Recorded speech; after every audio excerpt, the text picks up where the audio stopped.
Fractional beats. Charlie T, legend. Taria wa captain, nipe kuno ambenzi.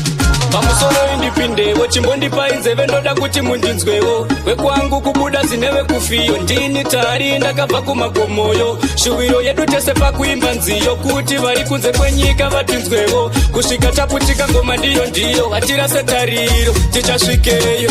Ndibate ruoko, Mesiya, ndibate ruoko, uyende neni. Kana ndiri ndega vanonditeya, ndinoda kuti mufambe neni.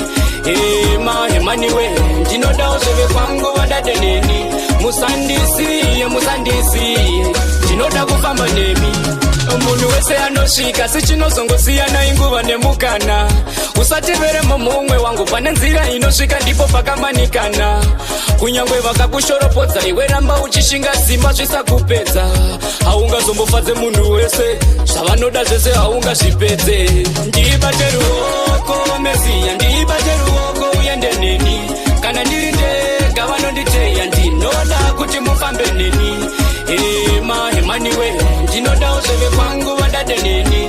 Musandisiye, ndinoda kufamba nemi. Apasi pese panoshanda ziya, pamwe panoshanda uchenjeri kungodziya. Mukatarisa demo rakasimba, siya ringazomboshandiswe kuvhiya. Kana ndati ndipeiwo mic nyangwe pana JP, ndinoda mumbondisiya. Dzimwe nguva munenge musati mandiziya, sichinodiwa nemafanzi ndinozviziya.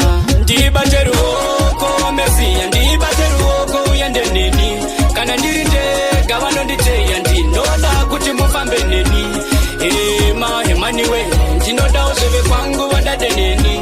Musandisiye, ndinoda kufamba nemi. Ndibate ruoko Mesiya, ndibate ruoko uyende neni.